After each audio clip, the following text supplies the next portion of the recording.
The morning sun beat down mercilessly on the Fort Bragg training grounds as Sergeant Maya Johnson stepped off the transport bus. Her crisp camouflage uniform was already beginning to stick to her skin in the North Carolina humidity. She adjusted her duffel bag on her shoulder and looked around at the sprawling military base that would be her home for the next 8 weeks of advanced combat training. Maya had worked hard to get here. Growing up in Detroit, she had watched her neighborhood struggle with crime and poverty, while her single mother worked 3 jobs just to keep food on the table. The military had offered Maya a chance at a different life, and she had seized it with both hands. After completing basic training with flying colors, she had been selected for this elite, specialized program. But as she walked toward the barracks, Maya could feel eyes on her. Whispers followed in her wake, and she caught fragments of conversations that made her stomach tighten. She had hoped things might be different here, but some attitudes seemed to follow her everywhere. The other recruits were already gathering near the training facility. Maya counted about 30 soldiers, mostly men, with only 4 other women in the group. She approached the cluster of recruits, hoping to introduce herself and maybe find some friendly faces among her fellow trainees. "Well, look what we have here," came a voice from behind her. Maya turned to see a tall, blond soldier with sergeant stripes on his sleeve. His name tag read Morrison. He looked her up and down with obvious disdain. "I guess they're really letting anyone into advanced training these days." A few of the other recruits snickered, and Maya felt her face grow warm. She had dealt with this kind of treatment before, but it never got easier. She kept her expression neutral and professional. "Sergeant Johnson reporting for advanced combat training, Sergeant Morrison." Morrison crossed his arms and smirked. "Johnson, huh? Let me guess, you're here because of some diversity quota. The Army's trying to look good by putting women in combat roles they can't handle." He looked around at the other soldiers, who were now paying full attention to the exchange. "Especially women who don't belong here in the first place." Maya's jaw tightened, but she maintained her composure. She had learned long ago that responding with anger would only make things worse. "I earned my place here through my performance in basic training and my test scores, Sergeant." "Test scores," Morrison laughed, and several others joined in. "That's cute. This isn't a classroom, sweetheart. This is real combat training. You think you can keep up with real soldiers when things get tough?" Before Maya could respond, another voice cut through the tension. "What makes you think she can't?" Everyone turned to see a female soldier approaching. She was shorter than Maya, with auburn hair pulled back in a tight ponytail. Her name tag read Chen, and she wore the same sergeant stripes as Morrison. Morrison's smirk faltered slightly. "Come on, Chen. Look at her. She probably got here because the Army needs to fill some kind of quota. This isn't about equality. It's about lowering standards." Sergeant Chen stepped closer to Morrison, her voice calm but firm. "I've read the personnel files for everyone in this training group. Sergeant Johnson scored in the top 5% on her marksmanship tests and finished first in her basic training class for physical fitness. What were your scores again, Morrison?" Morrison's face flushed red. "That's different. Those tests don't mean anything when you're facing real combat situations." "And what combat experience do you have exactly?" Chen asked, raising an eyebrow. Maya watched the exchange with interest. She appreciated Chen standing up for her, but she also knew it might make her a target for more harassment later. Military culture could be complicated, and sometimes defending someone could backfire. Morrison seemed to realize he was losing the argument. He turned his attention back to Maya, his voice taking on a more aggressive tone. "Look, I don't care what your test scores were. This training program is designed to prepare soldiers for the most dangerous combat situations. It's not a place for social experiments." "What kind of social experiments?" Maya asked, finally speaking up again. "Putting people in positions they're not qualified for just to make politicians happy?" Morrison replied. "The Army's been lowering standards to let in people who don't have what it takes, and when they fail, it puts everyone else at risk." Maya felt anger building inside her chest, but she forced herself to stay calm. "I'm not asking for special treatment. I just want the same opportunity to prove myself that everyone else gets." "Prove yourself?" Morrison scoffed. "You want to prove yourself? Fine, but don't expect any of us to carry you when you can't keep up. And don't come crying when the training gets too tough for you to handle." Just then, a sharp whistle cut through the air. All the recruits immediately snapped to attention as a drill instructor approached. He was a tall, muscular man with graying hair and numerous ribbons on his uniform. His name tag read, "Instructor Davis." "Listen up, recruits," Davis barked. "You are here for 8 weeks of the most intensive combat training the United States Army has to offer. This program has a 60% failure rate. 6 out of every 10 soldiers who start this training will not finish it." Maya felt a chill run down her spine. She had known the training would be difficult, but a 60% failure rate was sobering. Davis continued pacing in front of the group. "This training will test every aspect of your abilities as a soldier. Physical strength, mental toughness, tactical thinking, teamwork, and leadership. If you have any weaknesses, this program will find them." He stopped and looked directly at the group. "I don't care what color you are, where you come from, or what's between your legs. The only thing that matters here is whether you can do the job. The enemy doesn't care about your background, and neither do I." Maya felt a small surge of hope. Maybe this instructor would judge her fairly based on her performance rather than her appearance. "You'll be divided into squads of 6 soldiers each," Davis continued. "Your squad will be your family for the next 8 weeks. You'll train together, eat together, and succeed or fail together. Squad assignments are posted on the bulletin board. Find your squad and report to your designated training area in 15 minutes. The recruits rushed to the bulletin board to find their assignments. Maya pushed through the crowd and found her name listed under Squad Charlie. She looked at the other names: Morrison, Chen, Williams, Rodriguez, and Thompson. Her heart sank when she saw Morrison's name on the list. Of all the possible squad assignments, she had to be stuck with him for 8 weeks. She could already imagine the constant harassment and undermining she would face. Morrison appeared beside her, looking equally unhappy about the assignment. "Great," he muttered. "Now I'm stuck babysitting you for 2 months." "Nobody asked you to babysit anyone," Maya replied firmly.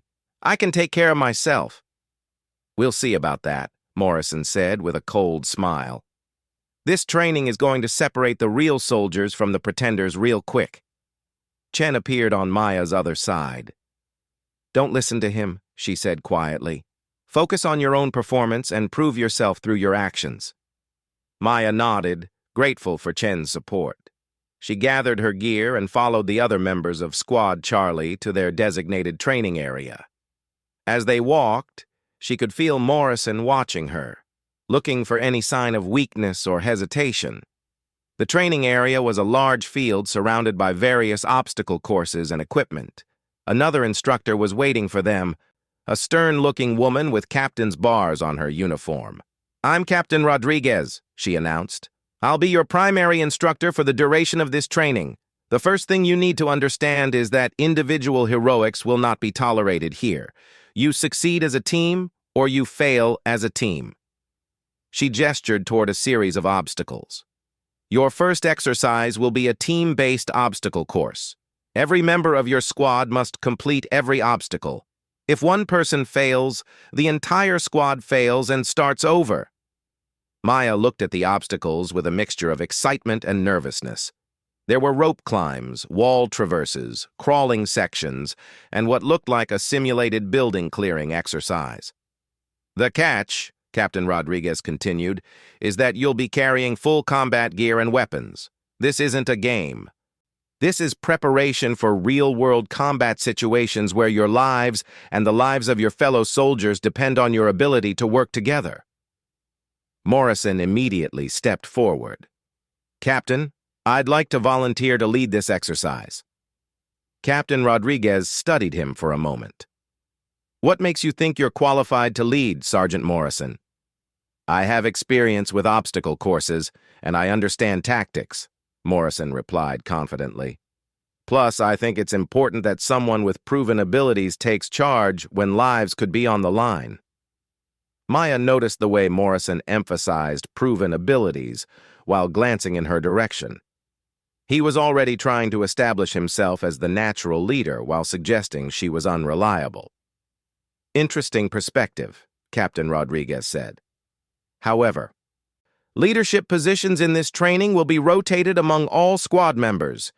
Sergeant Johnson, you'll be leading this first exercise. Maya's eyes widened in surprise. She hadn't expected to be put in a leadership position so quickly, especially after Morrison had just volunteered. Morrison's face darkened with anger. Captain, with all due respect, wouldn't it make more sense to have someone with more experience lead the first exercise? We don't want to set the squad up for failure right from the start. Captain Rodriguez turned to face Morrison directly. Are you questioning my judgment, Sergeant? Morrison quickly backtracked. No, Captain. I just want what's best for the squad. What's best for the squad is learning to work with all its members in leadership roles, Rodriguez replied sharply. In combat, you never know who might need to take command if something happens to your designated leader. She turned to Maya. Sergeant Johnson, you have 10 minutes to assess the obstacles and plan your team's approach. Then you'll have 30 minutes to get your entire squad through the course successfully. Maya nodded and began walking along the obstacle course, studying each section carefully. She could feel the weight of everyone's expectations, especially Morrison's hope that she would fail quickly and prove his point about her not belonging there. The course started with a series of rope climbs, followed by a wall that required teamwork to get everyone over. Then there was a crawling section under barbed wire, a water obstacle, and finally a simulated building where they would need to clear rooms as a team. As Maya planned their approach, she could hear Morrison talking quietly to some of the other squad members. This is exactly what I was talking about, he was saying. They put her in charge of the first exercise to make some kind of point, but we're the ones who will pay the price when she screws up. Maya ignored the comments and focused on developing a strategy that would play to each team member's strengths. Chen was clearly in excellent physical condition, Williams appeared to be strong enough to help with the wall climb, and Rodriguez and Thompson both looked competent and ready to follow orders. Morrison would be a challenge because of his obvious hostility, but she needed to find a way to use his abilities constructively rather than letting his attitude drag down the whole team. When the 10 minutes were up, Maya called the squad together. All right, here's how we're going to approach this course, she began, projecting confidence even though she felt nervous inside. Morrison crossed his arms and looked skeptical before she even started explaining the plan. Chen and Williams, you two will go first on the rope climb to help pull the rest of us up if needed. Morrison and Rodriguez, you'll help boost people over the wall, and then Thompson and I will pull you over from the top. Morrison interrupted before she could continue. Why are you putting the weaker climbers first? Shouldn't the strongest people lead the way? Maya kept her voice steady. The strongest climbers should be in position to help others who might struggle. If we put all the strong climbers at the front, there's no one left to assist the people who need help. And what makes you think Chen and I are the strongest climbers? Morrison challenged. Maya realized he was trying to trap her into making assumptions based on gender or appearance. I'm not making assumptions. I observed everyone during the warm-up exercises and made my assessments based on actual performance. Chen nodded approvingly. That makes sense. I'm comfortable going first. Morrison looked like he wanted to argue more, but Captain Rodriguez was watching the interaction closely, and he seemed to realize that continuing to challenge Maya's authority might reflect poorly on him. Fine, Morrison said grudgingly, but when this plan fails, don't expect me to cover for you. Maya felt her temper flare, but she forced herself to stay focused on the mission. The plan will work if everyone commits to it and supports each other. Are you willing to do that, Sergeant Morrison? Morrison stared at her for a long moment, clearly weighing his options. Finally, he nodded curtly. I follow orders even when I think they're wrong. Maya decided to let his comment slide for now. She needed to focus on getting the squad through the obstacle course successfully. She could deal with Morrison's attitude issues later. The whistle blew sharply and Squad Charlie began their assault on the obstacle course. Maya watched as Chen and Williams attacked the rope climb with determination. Chen moved up the rope with fluid, practiced motions, reaching the top platform quickly. Williams followed, his greater upper body strength compensating for less refined technique. "Rodriguez, you're next," Maya called out, maintaining her authoritative tone despite the butterflies in her stomach. She knew everyone was watching her leadership closely, especially Captain Rodriguez and Morrison. Rodriguez made it up the rope without assistance, but Thompson struggled about halfway up. Maya could see his arms beginning to shake with fatigue. "Chen, drop him a line," Maya ordered. Chen immediately lowered a rope from the platform above, and Thompson was able to use it to complete his climb. Morrison went next, scaling the rope with obvious skill and strength. Maya noticed he deliberately didn't look back to see if anyone needed help once he reached the top. When her turn came, Maya attacked the rope with determination, her daily workout routine paying off as she climbed steadily to join her squad mates. The wall obstacle presented the next challenge. It stood 12 feet high with no handholds, requiring teamwork to get everyone over. Maya had Morrison and Rodriguez boost Chen up first, then Williams. Once they were over, they could help pull others up from the top. "Thompson, you're next," Maya directed. "Morrison and Rodriguez, give him a boost." Morrison hesitated for a moment, as if considering whether to follow her order, but eventually complied. Thompson made it over with effort, leaving Maya, Morrison, and Rodriguez at the bottom of the wall. "Rodriguez, go ahead," Maya said. As Rodriguez was boosted up, Maya realized she had made a tactical error. Morrison was now alone at the bottom with her, and she could see the calculating look in his eyes. "Looks like you didn't think this through very well," Morrison said with a smirk. "How exactly do you plan to get both of us over this wall now?" Maya's heart sank as she realized her mistake. She should have had one of the stronger soldiers go last to help boost the final person over. Now she and Morrison were stuck, and the clock was ticking. "Chen, Williams, can you reach down far enough to help pull us up?" Maya called to the top of the wall. "We can try," Chen replied. But when she and Williams lay down and reached over the edge, they were still several feet short of being able to reach Maya and Morrison. Morrison crossed his arms and looked at Maya with obvious satisfaction. "This is exactly what I was talking about. Poor leadership puts everyone at risk. Now what do you suggest we do?" Maya felt panic beginning to rise in her chest, but she forced herself to think clearly. There had to be a solution. She looked around at the available resources and suddenly had an idea. "Morrison, if you boost me up, I can grab Chen and Williams' hands and then help pull you up from there." Morrison shook his head. "That's not going to work. You're not strong enough to pull me up, and even if you were, the angle would be wrong."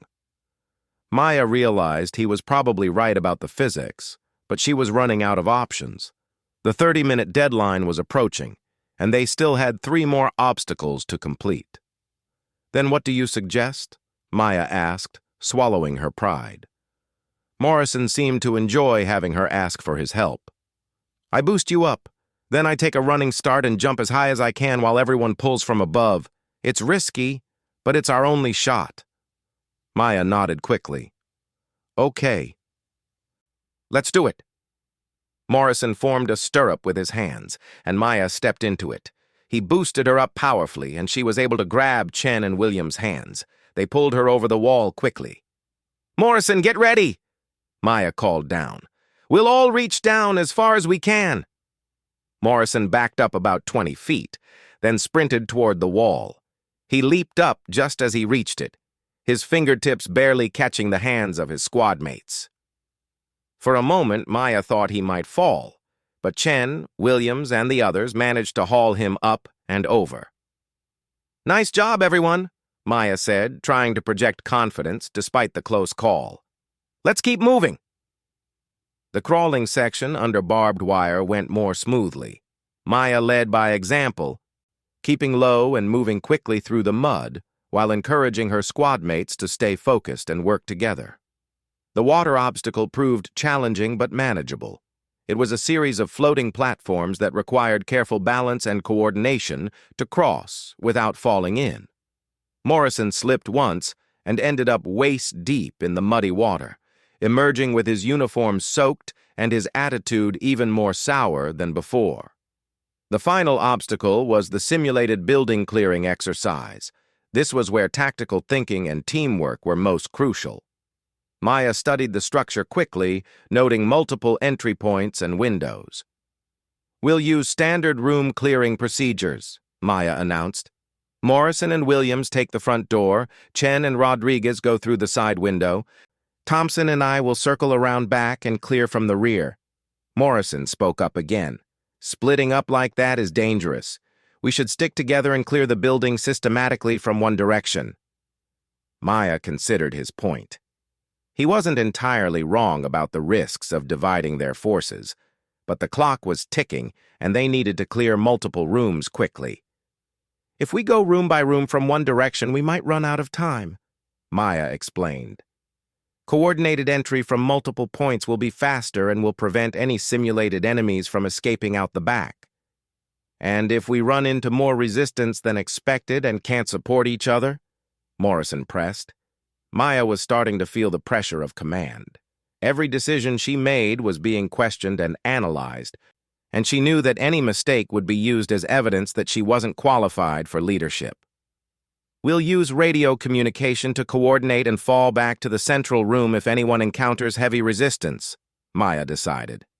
"Chen, Williams, you both have experience with urban combat simulation?" Both soldiers nodded, and Maya felt slightly more confident about her plan. "All right, let's move. Remember, this is about teamwork and communication. Stay in contact and watch each other's backs." The building clearing exercise went better than Maya had expected. Her squad moved through the structure efficiently, calling out clear rooms and coordinating their movements. Morrison seemed to perform his role competently, though Maya noticed he was quicker to point out potential problems than to offer solutions. When they emerged from the building and assembled at the finish line, Captain Rodriguez was waiting with a stopwatch. 28 minutes and 35 seconds, she announced. "You completed the course within the time limit." Maya felt a surge of relief and pride. Despite Morrison's resistance and her own mistake at the wall, they had succeeded as a team. "However," Captain Rodriguez continued, "your performance was not without issues. Sergeant Johnson, what did you learn from this exercise?" Maya thought carefully before responding. "I learned that leadership requires constant adaptation, and that every decision has consequences that need to be thought through carefully. I also learned that effective teamwork means using everyone's strengths and supporting each other when someone struggles." "And what would you do differently next time?" Rodriguez asked. "I would think more carefully about the sequencing at the wall obstacle to ensure we always have the right people in position to help each other," Maya admitted. Morrison couldn't resist jumping in. "Maybe next time we should have someone with more experience leading from the start. That way we wouldn't have to learn these lessons through trial and error." Captain Rodriguez turned to Morrison with a sharp look. "Sergeant Morrison, what did you learn from this exercise?" Morrison seemed surprised to be put on the spot. "I learned that following orders is important even when you disagree with them." "Anything else?" Rodriguez pressed. Morrison looked uncomfortable. "I learned that sometimes unconventional approaches can work out." "And how would you evaluate your own performance as a team member?" Morrison's confidence seemed to falter. "I followed orders and completed the objectives." "Following orders and completing objectives are the bare minimum requirements," Rodriguez said sternly. "What about supporting your team leader? What about contributing positively to team morale? What about using your experience to help your squad mates succeed? Maya watched this exchange with interest. She could see that Captain Rodriguez was calling Morrison out on his behavior without directly confronting him about his attitude toward her. Team cohesion is critical in combat situations, Rodriguez continued, addressing the entire squad. Soldiers who undermine their leaders or fail to support their teammates put everyone at risk. I don't care what personal opinions you might have about each other. When lives are on the line, you need to function as a unified team. The message was clear, and Maya saw several squad members glancing at Morrison. His constant questioning and negative attitude hadn't gone unnoticed by anyone. Your next exercise will be tomorrow morning at 600, Rodriguez announced. It will be a night navigation and survival exercise in the surrounding forest. You'll be dropped off at separate locations and will need to find each other using only basic equipment and your training. Maya felt both excited and nervous about the next challenge. Night navigation was something she had practiced extensively, but doing it as part of a team exercise added another layer of complexity. As the squad dispersed to clean up and prepare for dinner, Chen approached Maya. You did well today, Chen said quietly. Don't let Morrison's attitude get to you. He's dealing with his own insecurities.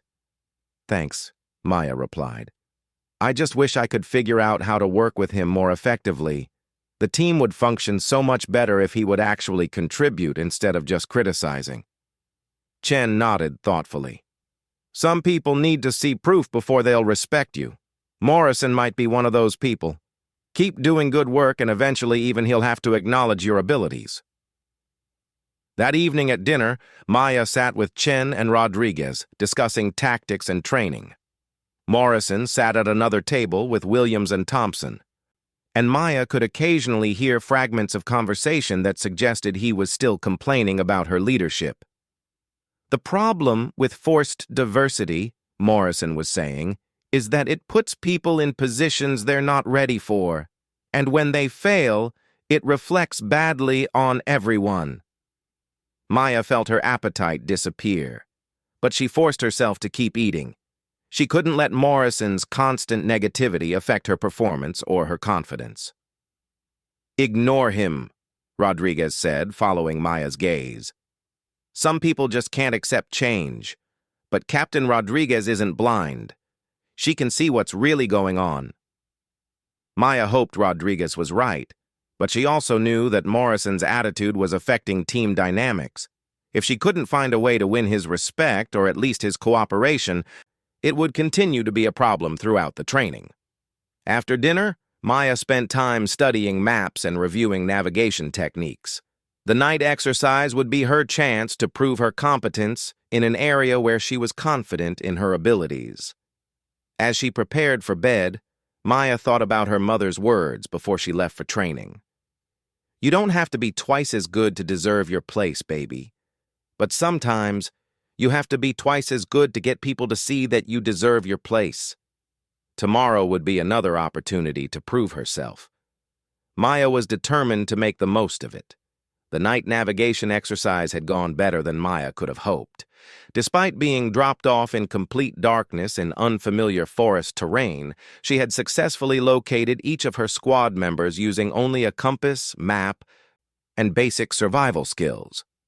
Even Morrison had grudgingly acknowledged her navigational abilities when she found him first and guided the team to the rendezvous point ahead of schedule. But now, 3 weeks into the training program, the real test was about to begin. Advanced combat simulation exercises were designed to push soldiers beyond their physical and mental limits.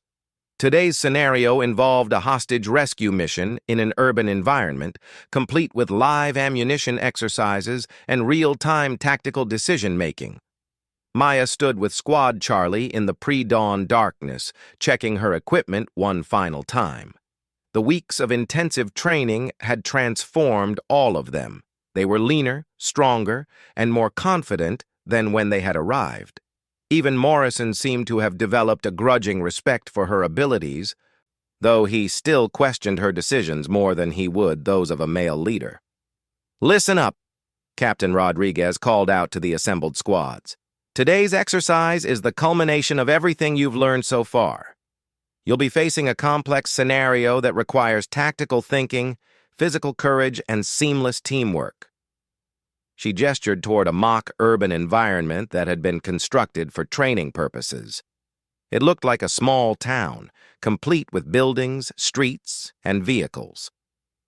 Somewhere in that complex, there are 3 hostages being held by a simulated enemy force. Your mission is to locate and extract those hostages while neutralizing the threat. Maya felt her adrenaline beginning to surge. This was the kind of scenario she had dreamed about when she first enlisted. Real-world application of everything she had learned. The catch, Rodriguez continued, is that each squad will be evaluated not just on mission success, but on leadership effectiveness under extreme stress. Squad leaders will be rotated every 20 minutes during the exercise. Maya's stomach dropped. That meant Morrison would have a chance to lead, and she was certain he would jump at the opportunity to show everyone how a real soldier handled command. "Sergeant Johnson, you'll lead first. Morrison, you'll take over at the 20-minute mark. Chen will have the final phase." As the squads moved out toward their assigned sectors, Maya could hear Morrison talking quietly to Williams. "Finally, we'll get to see how this should really be done. 20 minutes of amateur hour, then some actual leadership." Maya forced herself to ignore the comment and focus on the mission briefing. According to intelligence reports, the hostages were being held in 3 separate buildings. The enemy force consisted of approximately 12 simulated combatants armed with non-lethal training rounds that would still hurt if they connected. "Okay, team," Maya said as they approached their sector. "We need to move fast but smart. Chen and Rodriguez, you take the left building. Morrison and Williams, you're on the right. Thompson and I will clear the center building." Morrison immediately spoke up. "Wouldn't it make more sense to clear the building systematically instead of splitting up? We could get overwhelmed if we encounter heavy resistance." Maya had anticipated this objection. "The intelligence suggests the hostages are being moved every 30 minutes. If we take too long, they might be relocated or worse. Simultaneous assault gives us the best chance of success." "And if one team runs into trouble and needs backup?" Morrison pressed. "We maintain radio contact and converge on any team that encounters heavy resistance," Maya replied firmly. "But we can't afford to be overly cautious and lose the hostages." Morrison looked like he wanted to argue further, but Captain Rodriguez was watching their interaction from a distance, and he seemed to recognize that continued challenges to Maya's authority would reflect poorly on him. "Fine," Morrison said. "But when this goes wrong, remember that you had alternatives." Maya took a deep breath and keyed her radio. "All teams, move out. Remember, these hostages are counting on us." The simulation began with Maya's team approaching the center building. She could hear the sound of simulated gunfire coming from the direction of the other 2 buildings, indicating that her squad mates had made contact with the enemy. Maya and Thompson moved carefully through the building, clearing each room systematically. The training rounds used in the exercise made a distinct sound when fired, and Maya could tell from the audio that both Chen's and Morrison's teams were engaged in firefights. In the 3rd room they checked, Maya found the first hostage, a mannequin dressed as a civilian and rigged with sensors to detect whether it had been injured during the rescue. Maya quickly checked the dummy for booby traps before signaling Thompson to help her move it to the extraction point. "Maya, this is Chen. We've secured our hostage, but we're taking heavy fire. We could use some support." Maya keyed her radio immediately. "Morrison, can you assist Chen's team? Thompson and I have secured hostage 1 and are moving to extraction." There was a long pause before Morrison's voice crackled over the radio. "We're still clearing our building. Haven't located our hostage yet." Maya frowned. Morrison's team should have been able to clear their building by now. Either they had encountered unexpected resistance, or Morrison was being overly cautious. Chen, hold your position. Thompson and I are coming to assist, Maya decided. Negative, came Morrison's voice. Stick to the plan. We don't need backup. Maya could hear the sound of intensified gunfire coming from Chen's direction. It sounded like they were under serious pressure, and Morrison was letting his pride interfere with tactical decision-making. Morrison, Chen's team needs immediate support. Can you break away to assist? I said we're handling it, Morrison replied tersely. Maya made a command decision. Thompson, get hostage 1 to the extraction point. I'm going to help Chen. Ma'am, shouldn't we wait for Morrison's team? Thompson asked. Chen's in trouble now. Morrison's team will have to catch up. Maya sprinted toward the sound of gunfire, arriving just as Chen and Rodriguez were being forced to retreat from their building by a heavy volume of simulated enemy fire. Maya could see that Chen had been hit by several training rounds and was moving slowly. Chen, what's your status? Maya called out. I'm hit but functional, Chen replied through gritted teeth. The hostage is in the top floor, but there are at least 4 simulated enemies between us and the target. Maya assessed the situation quickly.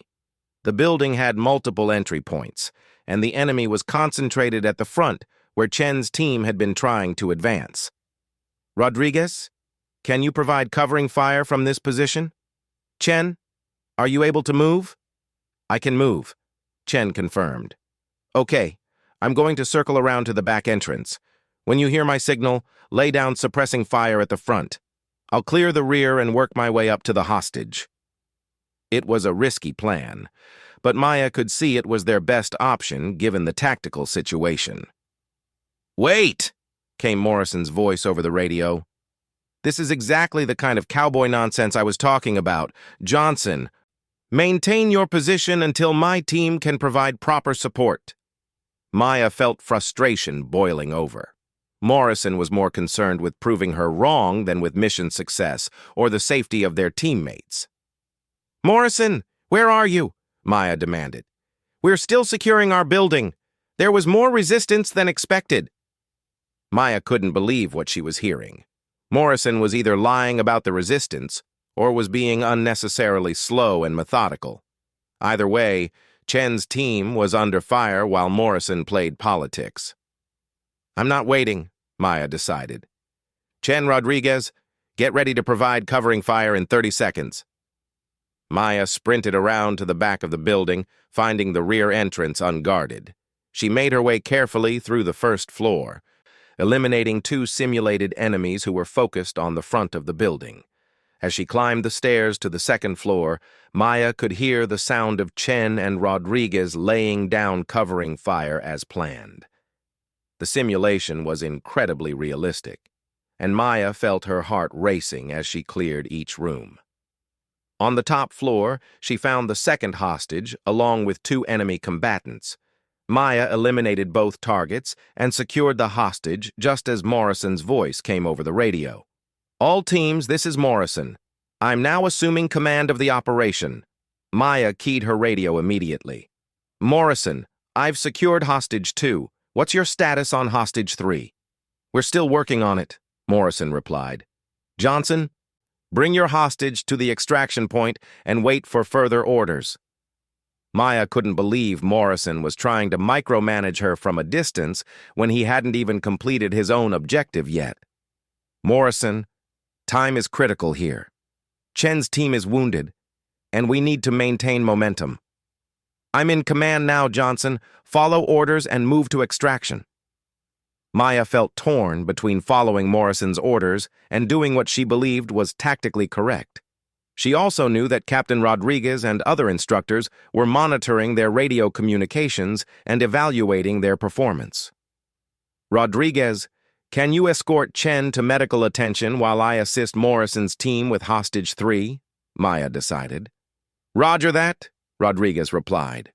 Maya moved toward Morrison's building, arriving just in time to see Morrison and Williams finally emerging with the third hostage. They had taken nearly 40 minutes to clear a building that should have been manageable in 20 minutes. Morrison, what took so long? Maya asked as they converged on the extraction point. Morrison's face was flushed with anger and embarrassment. We encountered heavy resistance and had to be methodical about our approach. Unlike some people, I don't believe in taking unnecessary risks with people's lives. Unnecessary risks? Maya felt her temper flare. Chen's team was under heavy fire while you were being methodical. If I hadn't intervened, we might have lost a team member and a hostage. If you had followed proper chain of command and waited for orders, we could have coordinated a more effective response, Morrison shot back. Before Maya could respond, a new voice cut through their argument.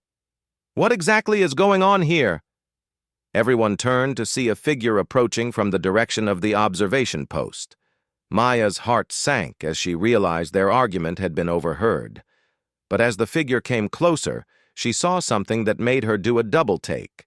The man approaching was wearing the eagles of a full colonel, and he was clearly not one of their regular instructors.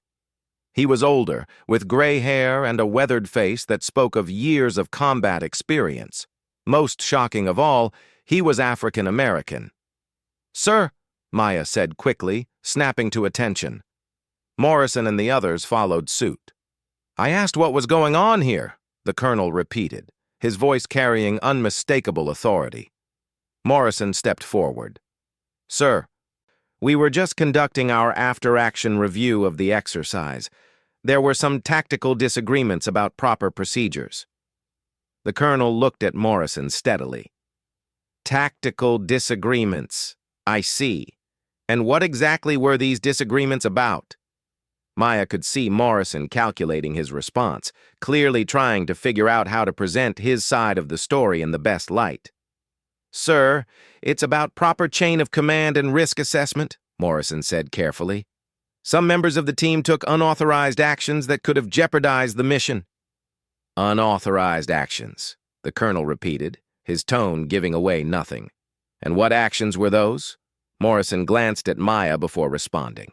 "Sir, when I assumed command, Sergeant Johnson failed to follow direct orders and initiated combat operations without proper coordination." Maya felt her heart racing. Morrison was essentially accusing her of insubordination in front of what was clearly a very senior officer. The colonel turned his attention to Maya. "Sergeant Johnson, is that accurate?" Maya straightened her shoulders. "Sir, I made tactical decisions based on the situation on the ground. Sergeant Chen's team was under heavy fire and needed immediate assistance. I felt that waiting for further orders would have resulted in casualties and mission failure." "I see," the colonel said. "And Sergeant Morrison, why weren't you able to provide the needed assistance to Sergeant Chen's team?" Morrison's confident demeanor began to falter. "Sir, my team was engaged in clearing our assigned building. We were following proper procedures and couldn't break away without compromising our own objective." "How long did it take your team to secure your building and hostage?" the colonel asked. "Approximately 38 minutes, sir." 38 minutes, the colonel repeated. "And how long should that objective have taken based on your training?" Morrison was clearly uncomfortable now. "Sir, we encountered heavier than expected resistance and had to modify our approach." The colonel turned to Captain Rodriguez, who had been watching the exchange with interest. "Captain, what was your assessment of the exercise?" Rodriguez stepped forward. "Sir, the mission was ultimately successful. All 3 hostages were recovered and enemy resistance was neutralized.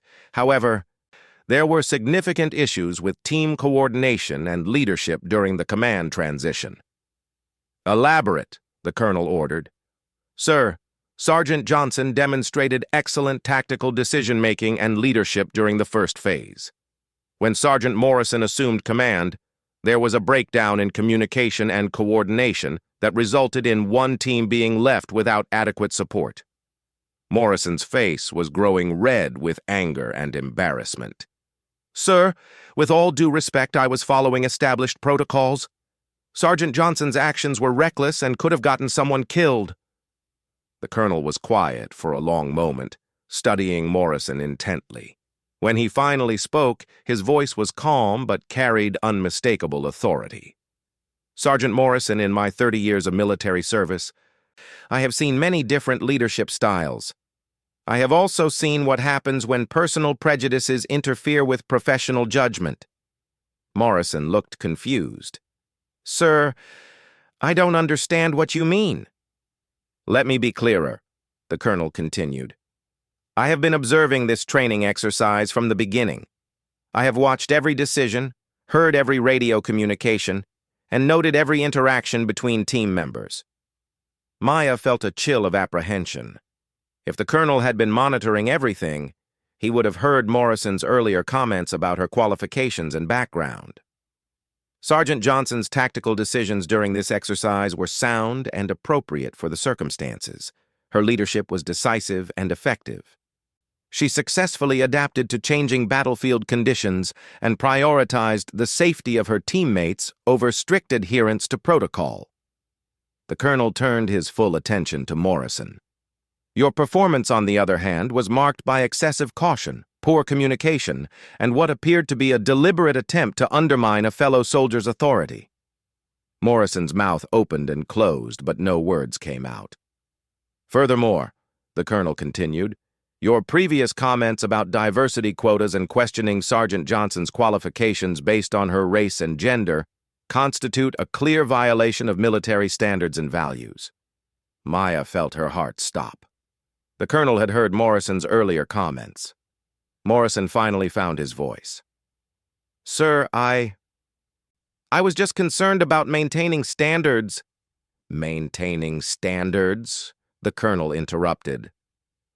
Let me tell you about maintaining standards, Sergeant. Sergeant Johnson's performance throughout this training has been exemplary.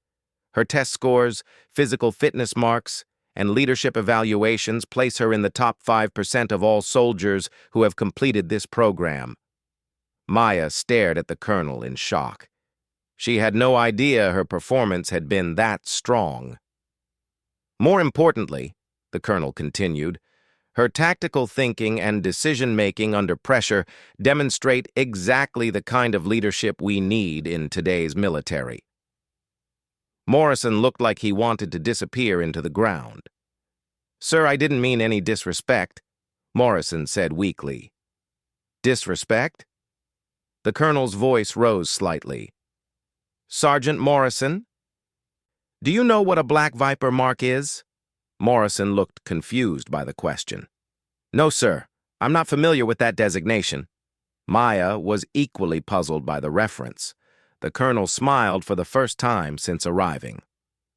A Black Viper mark is a designation used by Special Operations Command to identify soldiers who have demonstrated exceptional tactical ability and leadership potential during advanced training exercises. He turned to Maya. Sergeant Johnson, you have been recommended for Black Viper mark status based on your performance over the past 3 weeks. This designation is awarded to less than 2% of soldiers who complete this training program. Maya felt like the world had stopped spinning. She had never heard of the Black Viper mark designation, but it sounded incredibly prestigious. The irony, the colonel continued, looking back at Morrison, is that while you have been questioning Sergeant Johnson's qualifications, she has been performing at a level that has caught the attention of some very senior people in this organization. Morrison looked absolutely stunned. In fact, the colonel said, I am here specifically to observe Sergeant Johnson's performance and to discuss her potential assignment to a classified special operations unit. Maya felt like she might faint. This was beyond anything she had ever imagined possible. The colonel addressed the entire squad. This training program is designed to identify soldiers with exceptional potential. Race, gender, and background are irrelevant. What matters is performance, character, and the ability to lead others under extreme pressure. He looked directly at Morrison. Sergeant Morrison, you will report to Captain Rodriguez after this exercise for counseling on military values and professional behavior. Your continued participation in this program will depend on your ability to demonstrate that you understand what it means to be a soldier in the United States Army. Morrison nodded slowly, clearly shaken by the colonel's words. The colonel turned back to Maya. "Sergeant Johnson, you will report to my office at 1400 hours today to discuss your next assignment.